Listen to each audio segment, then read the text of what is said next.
Un día como hoy nace un autor teatral de gran éxito.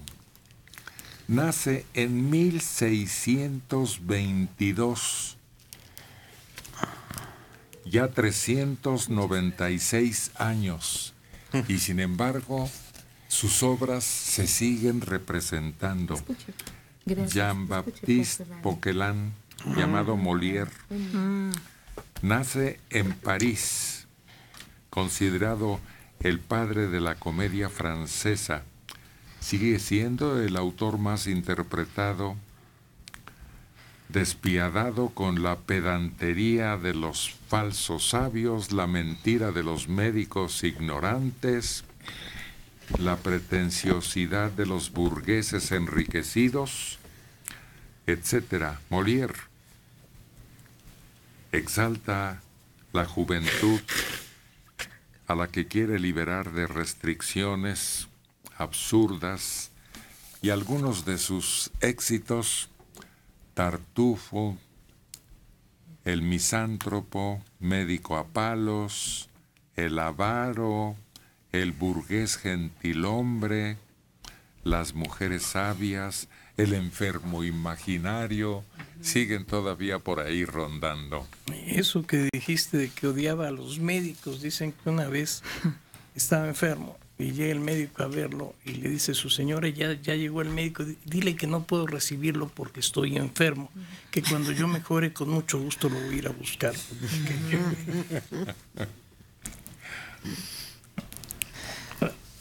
Además fue muy perseguido por la iglesia. El Tartufo estuvo prohibido porque precisamente el Tartufo es un personaje que aprovecha su aparente piadosidad, que era muy fervoroso, para intentar estafar a todos los personajes de la obra. Entonces también fue perseguido hasta que finalmente fue ablandando la iglesia y se volvió todo un éxito. Yo creo que la más exitosa de todas sus obras teatrales.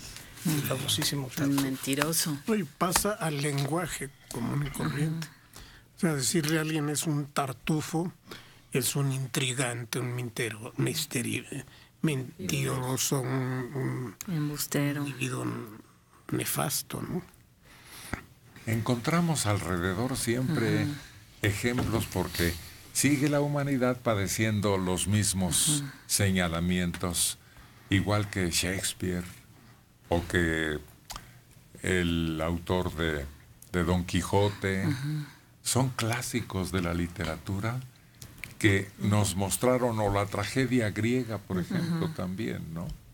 Que vamos viendo cómo a lo largo de toda la historia de la humanidad siguen existiendo. Y que en el caso de Molière, él presentaba en sus obras todas las debilidades del ser humano, ¿no? Las partes flacas de nosotros, las personas, en donde llevas tu vicio a cierto límite, pero luego ese vicio recibe un castigo y luego hay una especie de conversión, o sea, en donde ya reflexionas y sales de lo que era tu error, pero de una forma cómica, que era la característica de Molière.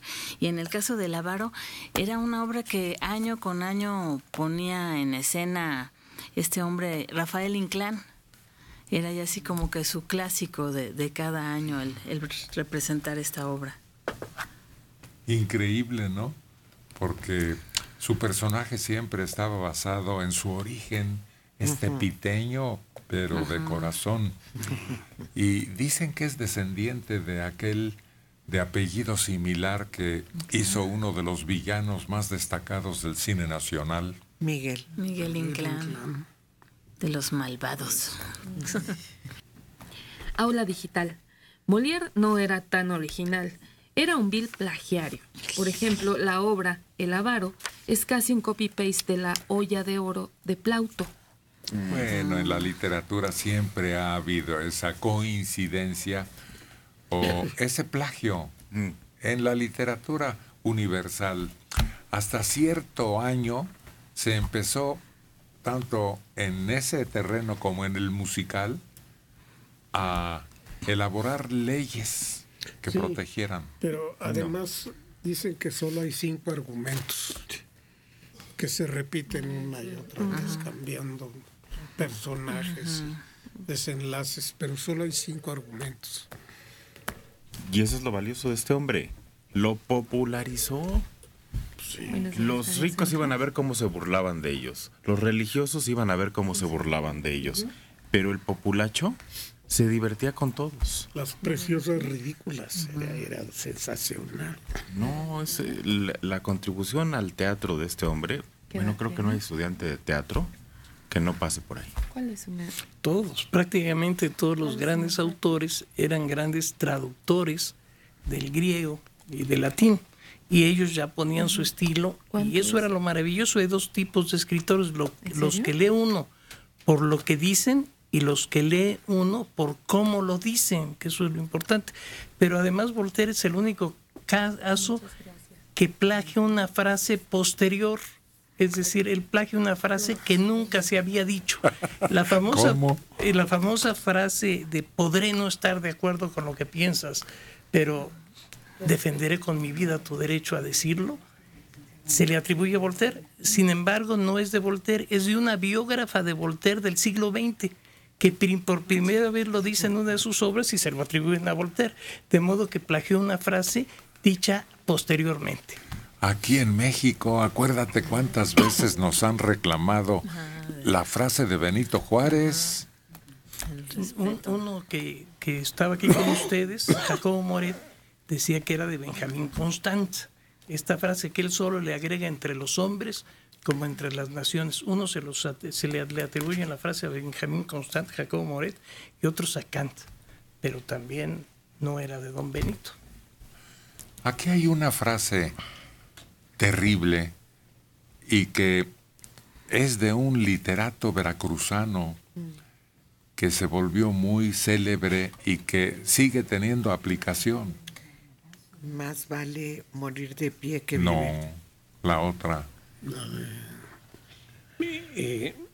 Hay aves que cruzan el pantano. No, hay otra más terrible. Nadie tiene derecho. Nadie tiene derecho a lo superfluo mientras algo carezca de lo estricto. Ándale, sí. Actual en la época en que la refieras, aunque tenía un buen número, ¿no? Sí. De sentencias que quedaron para siempre. Muy dicharachero. Perdón, de las frases que, por ejemplo, aquello de coman pasteles, que todos se atribuyen a María Antonieta, no es de ella, es de una obra de Robespierre, donde dice, una princesa dijo, si no tienen para pan, pues que coman viró, o sea, virotes, pues. Y fue pasando y después ella acabó siendo de María Antonieta. Por ejemplo, Sherlock Holmes, en ninguna de las obras uno va a leer Elemental, mi querido Watson, no aparece en ninguna. Es de la primer película lo dice el actor, pero Conan Doyle no. Otra frase que inventa el populacho es aquella de los perros ladran. Ladran los perros ancho. ¿Señal de qué? Vamos a Señal de que andamos, algo así. No aparece en el Quijote. Esa frase jamás. Esa es otra de las frases que le han atribuido a Cervantes, pero no. Y que se repiten mucho. Ladran los perros anchos, señal de que avanzamos. Ándale, ya viste.